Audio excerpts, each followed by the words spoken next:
이미 고인이 되신 천경자 화백, 이분이 미인도라는 그림을 그렸는데 이 그림이 진짜냐 가짜냐 이를 두고 26년째 친위 논란을 벌이고 있습니다.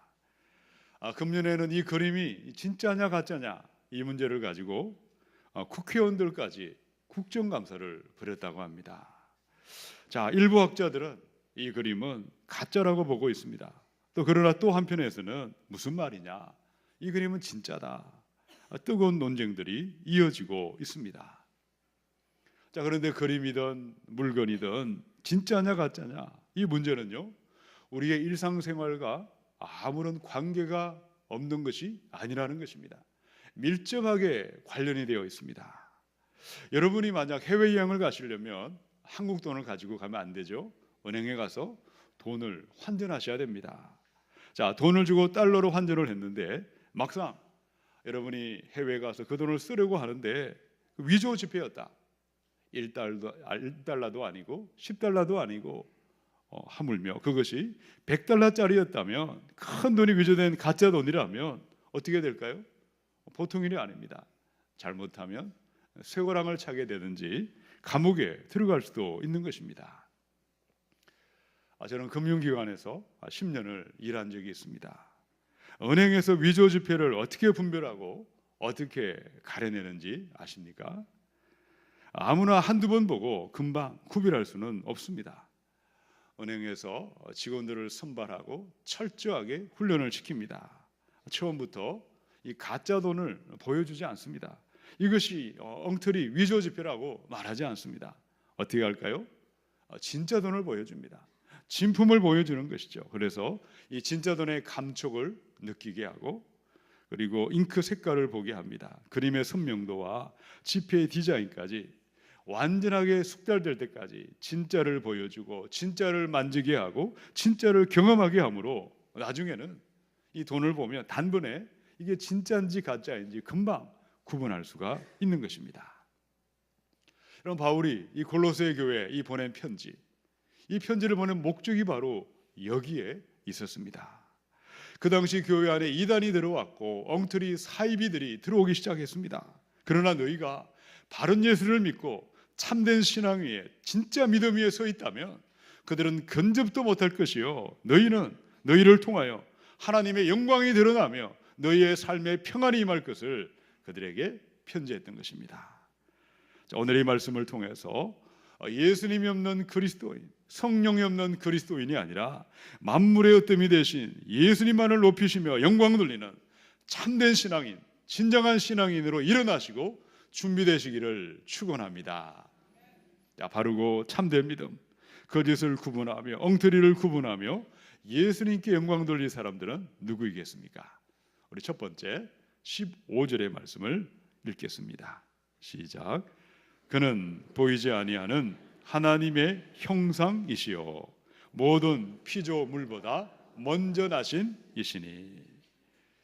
이 골로새 교회 안에서 예수를 믿던 사람들을 도와주고 그들에게 위로하고 격려하며 세워주기는커녕 그들을 넘어뜨리고 미혹하고 그들을 바로 해코지하던 악한 사람들이 슬그머니 교회 안에 들어오기 시작했습니다. 영지주의자들이 있었다고 이야기합니다. 영은 거룩한 것이고 육체는 너무나 저급하고 타락된 것이다. 영을 여러 가지 계급을 매겼습니다. 인간의 몸은 하등인 것이고 몸은 아주 타락한 것으로 이야기를 했습니다. 그래서 어떻게 예수님이 이 타락한 연약한 인간의 육신을 입고 올 수가 있느냐? 그들은 성육신을 부인했습니다. 가연설, 예수님은 유령이신데 그렇게 몸을 가진 것처럼 보였다는 것을 가르쳤던 것입니다. 자, 또 율법주의자들이 있었죠. 너희가 구원받으려면 어떻게 은혜로 구원받겠느냐?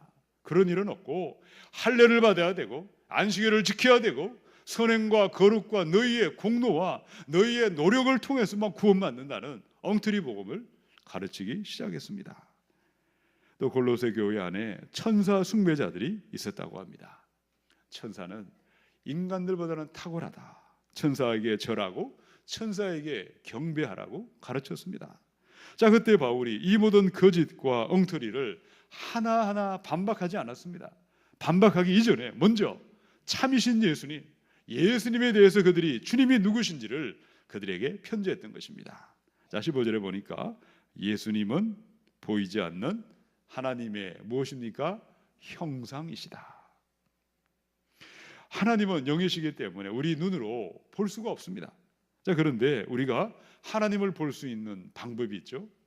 예수님이 말씀하시기를 나를 본 자는 아버지를 보았거늘 어찌하여 나를 보라 하나님을 보이라고 하느냐. 그래서 나를 본 사람은 하나님을 보았다고 우리 주님이 말씀하신 것입니다. 그래서 바로 하나님께서 하나님의 형상으로 예수님을 이 땅에 보내신 것입니다. 형상이라는 말의 뜻은요, 헬라 말로 에이콘이라고 합니다. 에어콘이 아니고 에이콘. 이 말은 이스라엘 말의 째렘이라는 말을 번역한 것입니다. 원형, 원판이라는 뜻입니다. 요즘으로 말하면 사진을 찍어놓은 것과 마찬가지입니다. 그래서 여러분이 사진관에 가서 사진을 찍은 것을 보면 그 사람을 알 수가 있는 것처럼 예수님을 보면 하나님을 볼 수가 있는 것입니다. 자, 또한 하나님이신 예수님은 누구십니까? 모든 피조물보다 먼저 나셨느니라. 이 먼저 나셨다, 이 말을 가지고 많은 이단들이 이 구절을 들이대면서 봐, 예수님도 먼저 태어나지 아니하셨느냐, 예수님도 지연받은 피조물이라고 엉터리 주장을 부리고 있습니다. 자, 그런데 여기서 먼저 나셨다는 말은요, 프로토토코스, 선제하셨다라는 뜻입니다. 최초로 만들어진 피조물이 아니시고 예수님은 영원부터 성부 하나님, 아버지 하나님과 함께 선제하신 창조주 하나님이십니다. 오늘 요한복음을 우리가 교동문을 읽었습니다. 요한복음 1장 1절로 3절. 태초에 말씀이 계시니라. 이 말씀이 하나님과 함께 계셨으니 이 말씀은 곧 하나님이시니라. 그가 태초에 하나님과 함께 계셨고 만물이 그로 말미암아 지은 바 되었으니 지은 것이 하나도 그가 없이는 된 것이 없느니라. 우리 예수님은 온 우주 만물을 창조하신 창조주 하나님이심을 믿으시기 바랍니다. 인류의 4대 성인의 한 사람이 아닙니다. 그는 로마의 혁명가도 아니었고 인권운동가도 아니었습니다. 온 천하 만물을 만드셨고 저와 여러분을 만드신 창조주이심을 믿습니다. 자, 16절 말씀을 함께 읽어보십시다. 시작. 만물이 그에게서 창조되되 하늘과 땅에서 보이는 것들과 보이지 않는 것들과 혹은 왕권들이나 주권들이나 통치자들이나 권세들이나 만물이 다 그로 말미암고 그를 위하여 창조되었고. 아멘. 여러분, 요한복음 1장과 골로새서 1장에는요 차이가 있습니다. 어떤 차이가 있을까요? 요한복음 1장에서 우리 예수님은 창조주 하나님이신데 만물을 창조하셨어요. 이 만물이라는 것은 눈에 보이는, 눈으로 관측할 수 있는 삼라만상을 만드셨습니다. 자, 그런데 골로새 1장에는요 창조의 범위가 요한복음 1장보다 더 어마어마하게 확장되어 있습니다. 눈에 보이는 만물을 창조하셨을 뿐 아니라 무엇을 창조하셨습니까? 보이지 않는 것들을 창조하셨어요. 볼 수 없는 영적인 존재들까지 우리 주님이 창조하셨는데 이 골로새서 3장 11절은 그것을 가리켜 만유라고 표현하고 있습니다. 예수님은 보이는 만물을 창조하셨고 눈으로 볼 수 없는 영적인 존재들인 보이지 않는 만유까지도 창조하셨습니다. 자, 그렇다면 지음을 받은 창조 피조물이 저와 여러분의 인생의 목적은 무엇입니까? 우리가 왜 지금 살아야 하는 것이고 왜 하나님은 지금도 저와 여러분을 살려두어야 하는 것입니까? 자, 저를 따라 한번 선포하십시다. 하나님의 영광을 위하여 살겠습니다. 예수님이 우리를 지으셨습니다. 우리는 나를 지으신 예수 그리스도만을 위하여, 하나님의 영광을 위하여 먹고 마시고 일하고 행하고 살아야 할 줄로 믿습니다. 어느덧 11월의 마지막 주일이 되었습니다. 1년이 한 달 이제 달력을 남겨두고 있는데 여러분, 지난 한 해 무엇을 위해 사셨습니까? 무엇을 바라보고 사셨습니까?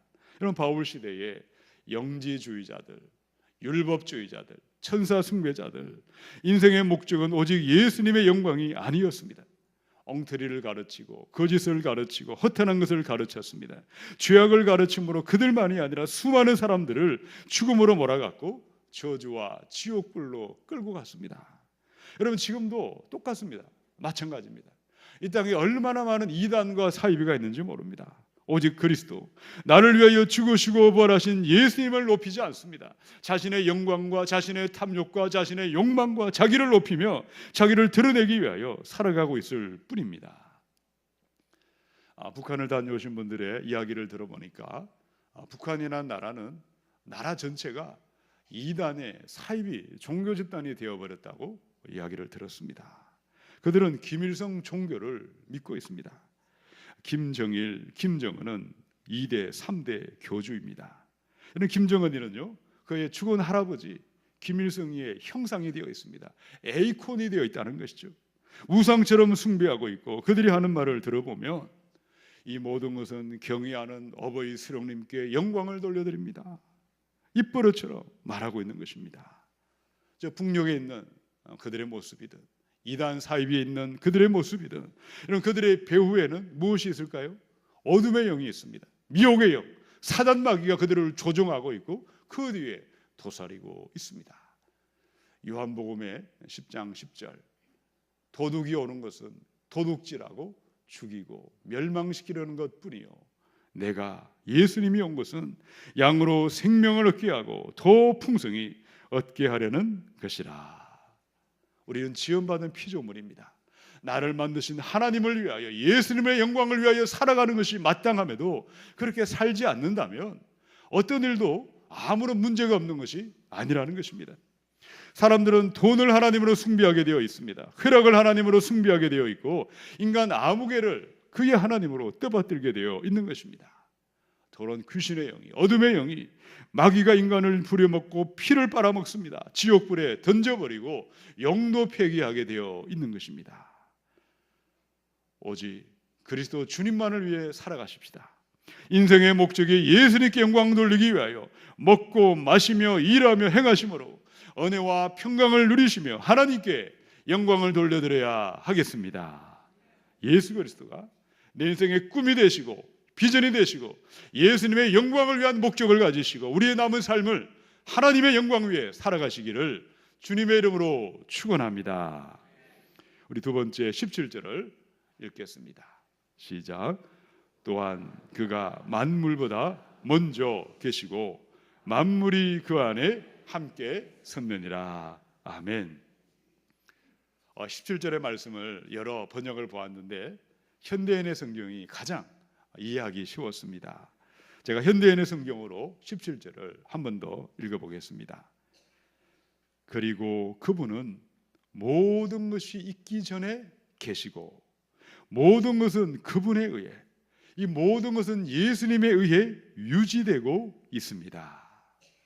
예수님은 온 천하 만물을, 삼라 만상을 창조하셨고 또 주님은 창조되기 전부터 선지하셨습니다.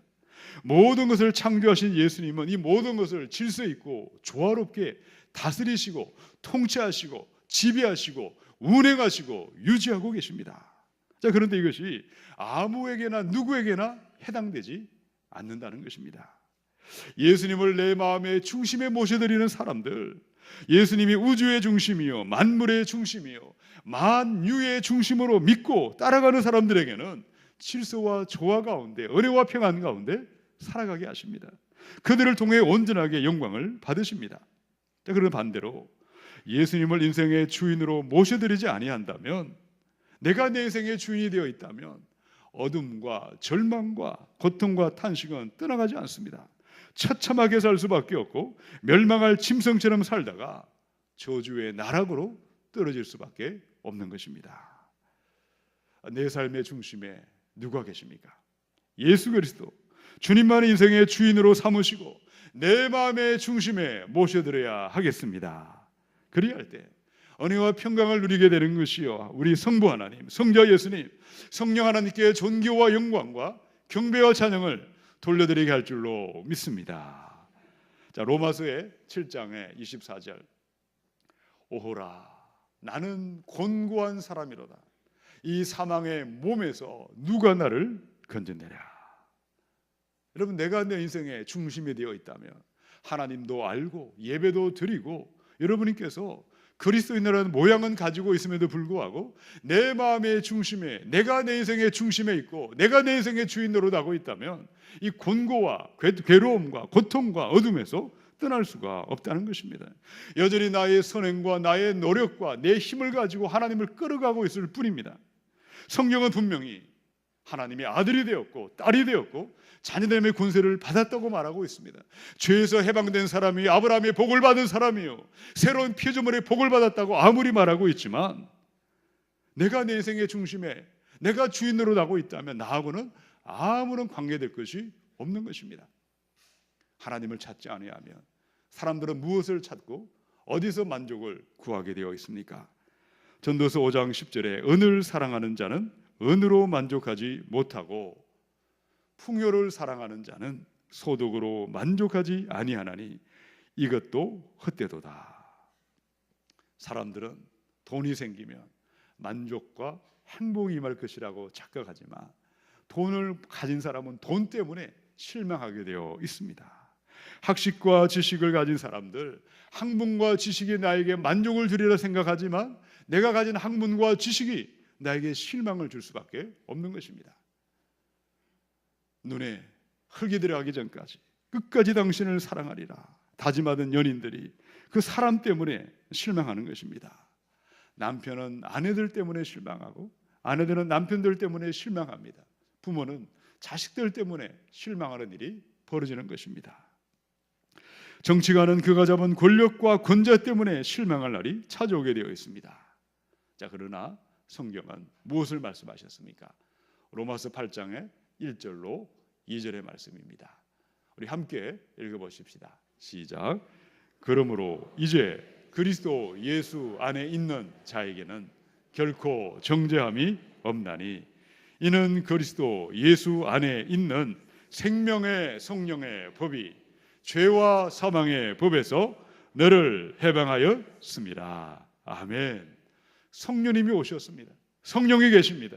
성령이 내 안에 오실 때에 예수님이 내 마음의 중심에 자리 잡게 하시고 예수님이 내 인생의 주인이 되게 하셔서 내 생각과 나의 계획이 아니라 성령의 힘과 지혜와 능력을 따라서 주님을 높여드리는 위대한 삶으로 인도해 주시는 줄로 믿습니다.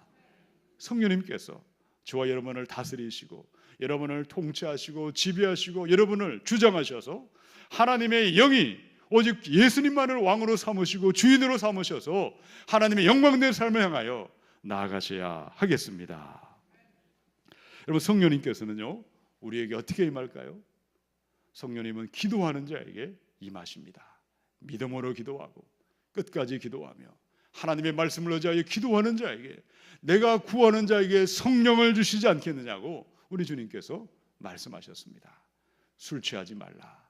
이는 방탕한 것이니 성령의 충만을 받으라. 이것은 현재 진행 시제로 되어 있습니다. 매일매일 성령의 충만을 받기 위하여 기도의 자리, 믿음의 자리로 나아가셔야 합니다. 근데 성도님들을 보시면 한 번, 두 번 기도하다가 그만두시는 분들을 볼 수가 있습니다. 기도는 하시는데 어떤 일도 일어나지 않았으니 앞으로도 어떤 일도 일어나지 아니하리라, 안 되는 것을 철석같이 믿고 그렇게 기도하는 분들을 보았습니다. 여러분, 믿음으로 기도하시기 바랍니다. 기도는 야곱처럼 기도하는 것입니다. 야복강에서 나를 축복하지 아니하시면 절대로 못 가십니다. 붙드시고 사생결단하며 하나님 앞에 끝까지 포기하지 않고 기도할 때에 하나님의 영이 임하셔서 주님이 내 인생의 중심이 되시고 나의 주인이 되셔서 하나님의 영광된 삶을 향하여 인도해 주실 줄로 믿습니다. 기도함으로 말미암아 믿음으로 기도하셔서 중심 되신 예수님만을 높여드리시기를 주님의 이름으로 축원합니다. 우리 세 번째 18절의 말씀을 함께 읽겠습니다. 시작. 그는 몸인 교회의 머리시라.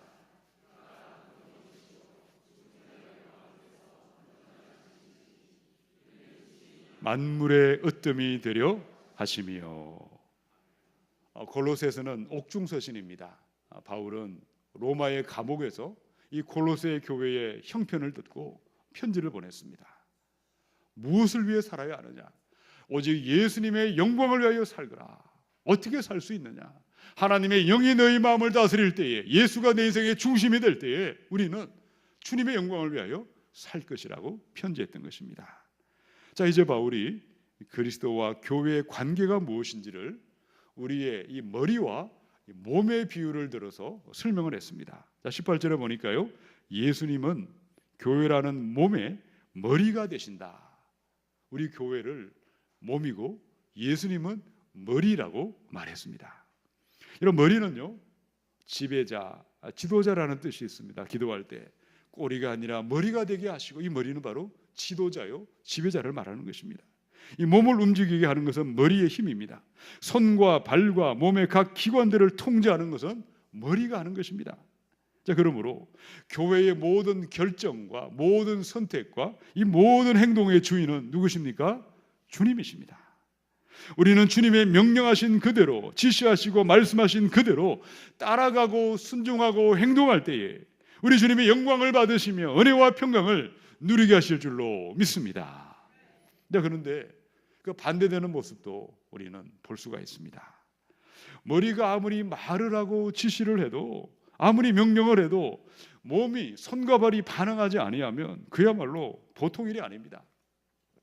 예배 시간에 여러분들이 이렇게 앉아 계시는데 나의 머리로는 그렇게 예배를 드리는 자세와 태도를 말하고 있지만, 여러분의 손과 발이 갑자기 옆에 있는 사람의 따귀를 때리거나 발로 그냥 앞차를 계속 차거나, 여러분 그렇게 여러분의 손과 발이 머리의 통제와 머리의 지시를 받지 않으면 어떤 사람이죠? 이상한 사람인 것이죠. 정신 이상한, 뇌성만비하자든지 정신질환자이든지 누워있다면 식물인간일 수밖에 없는 것입니다. 그럼 머리 따로 몸 따로는요, 시체부실에 가면 그렇게 떨어져 나와 있는 것과 마찬가지라는 것입니다. 예수님만이 교회의 지배자가 되시고 지도자가 되어야 하겠습니다. 또한 주님은 누구십니까? 근본이시다. 교회의 기원이 되십니다. 교회의 설립자요, 교회의 창시자입니다. 이 땅에 수많은 교회가 있지만 진정한 교회의 주인은 예수님으로부터 시작된 것입니다. 또한 주님은 죽은 자들 가운데서 먼저 나셨다. 죽었다가 부활하심으로 생명의 근원이 되시고 죽음을 이기시며 믿는 자마다 다시금 부활로 인도하십니다. 자, 예수님은 교회의 머리가 되시고 근원이 되시고 근본이 되시고 부활의 근원이 되시는 이 모든 사실은 무엇을 증거하고 있고 무엇을 입증하고 있습니까? 자, 저를 따라서 선포하겠습니다. 예수님은 만물의 으뜸이 되십니다. 자, 으뜸, 프로테온이라는 말은요, 최고의 자리, 최상의 자리, 가장 첫 번째 자리가 으뜸이라는 말입니다. 교회는 주님만이 으뜸이 되셔야 합니다. 주님만이 최고의 자리에 앉으셔 통치하실 때에 하나님의 영광이 충만하며 은혜와 평강이 충만할 줄로 믿습니다. 자연교회는 사람이 아니라, 사람 아무개가 아니라, 세상 그 무엇이 아니라 그리스도 주님만이 최고의 자리에, 최상의 자리에 앉으셔야 하겠습니다. 빌립보 2장의 6절로 8절입니다. 그는 근본 하나님의 본체시나 하나님과 동등됨을 취할 것으로 여기지 아니하시고 오히려 자기를 비워 종의 형체를 가지사 사람들과 같이 되셨고 사람의 모양으로 나타나사 자기를 낮추시고 죽기까지 복종하셨으니 곧 십자가에 죽으심이라. 여러분, 예수님은 이 땅에 십자가를 지기 위해 오셨습니다. 죽으려고 오셨습니다. 십자가의 저주를 받으시고 죽임당한 예수님, 그 주님의 마지막 결론은 무엇입니까? 빌립보 2장의 9절로 11절입니다. 이러므로 하나님이 그를 지극히 높여 모든 이름 위에 뛰어난 이름을 주사 하늘에 있는 자들과 땅에 있는 자들과 땅 아래 있는 자들로 모든 무릎을 예수 이름에 꿇게 하시고 모든 이름으로 예수 그리스도를 주라 시인하여 하나님 아버지께 영광을 돌리게 하셨느니라. 여러분, 어떻게 예수님이 어뜸의 자리에 앉으셨을까요? 예수님이 어떻게 최고의 자리에 앉게 된 비밀은 어디에 있습니까? 십자가에 있고 낮아짐에 있습니다. 내려감과 비움과 희생과 겸손으로 말미암아 어뜸의 자리, 최고의 자리에 주님이 세우신 줄로 믿습니다. 여러분, 이 땅에 많은 교회가 있습니다. 교회마다 십자가를 자랑하고 낮아짐을 자랑해야 함에도 힘과 능력을 자랑하고 지식과 학벌과 배경과 환경을 자랑하는 사람들이 있다면 보통 문제가 아닙니다. 그 옛날 골로새 교회가 그러했고 고린도 교회도 그런 사람들이 있었습니다.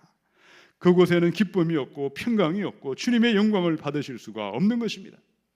낮아짐을 자랑하는 사람, 십자가를 지고 내려감을 자랑하는 사람, 예수 때문에 손해보고 희생하며 억울함을 당하는 그들이 있는 그곳에 우리 주님이 영광을 받으시는 것이요 은혜와 평강이 임하게 하실 줄로 믿습니다. 한국교회가 복음이 전파된 지 130년이 지났습니다. 자, 130년 만에 이 교회가 낮아짐과 겸손을 잊어버렸다면, 힘을 자랑하고 건물을 자랑하고 화려함과 숫자를 자랑하고 있다면 어떻게 이 교회가 보통 문제가 아니겠습니까? 한국교회가 자신의 가진 힘과 능력을 자랑한다면 저 로마에 있는 바티칸에 베드로 대성당을 어떻게 따라갈 수 있겠습니까? 세 발의 피에 불과한 것입니다. 예수님 당시에 로마 황제는 자신의 권력과 영광과 화려함에 취해 있었습니다. 하늘 하나님은 그 아들 예수님을 가장 낮고 낮은 마국간의 목수의 아들로, 그 냄새나는 곳에 가장 죄인의 친구로, 가장 겸손한 인간의 모습으로 아기 예수로 보내심으로 영광 받으신 줄로 믿습니다. 타락한 중세교회 로마 교황의 힘은 하늘을 찔렀습니다. 그러나 주님은 로마 교황이 아니라 오직 예수님을 전하다가 화형을 당한 얀후스와 루트와 칼빈과 위대한 개혁자들을 통하여 영광을 받으신 줄로 믿습니다. 한국교회는 주기철 목사님, 손양원 목사님, 순교자의 피와 헌신과 그들의 낮아짐과 십자가에 이 거룩한 교회가 세워지고 이 교회를 통하여 하나님이 영광을 받으실 줄로 믿습니다. 자연교회가 채워도 채워지지 않는 괴물 같은 교회, 세상의 영광을 구하는 교회가 아니라 십자가를 자랑하는 사람, 낮아짐을 자랑하는 사람, 겸손을 자랑하며 내려가는 사람들이 더 많아져야 하겠습니다. 먼저 오신 분들은 나중 온 사람들을 돌아보시기 바랍니다. 직분자들은 새 가족을 배려해야 되겠습니다. 어른들은 아이들을 배려하시고 힘센 사람은 힘이 없는 약자들을 배려하셔서 그리스도만을 어뜸으로 높여드리시며 우리 주님께 영광 돌려드리시기를 축원합니다. 잔 뉴턴이 이 말을 했습니다. 이 잔 뉴턴의 말을 여러분에게 소개하고 말씀을 마치겠습니다. 예수의 이름은 우리의 귀에 얼마나 감미로운지요. 예수의 이름은 우리의 슬픔을 달래주십니다. 예수의 이름은 우리의 상처를 치료해 주십니다. 예수의 이름은 우리의 두려움을 몰아내 주십니다. 오늘 예수님께서 살아계신 예수님의 영이 여러분에게 함께 하셔서 하나님의 영광을 위하여 십자가를 지시고 낮은 곳으로 내려가셔서 오직 예수님께만 영광 돌려드리시기를 주님의 이름으로 축원합니다. 함께 기도하겠습니다.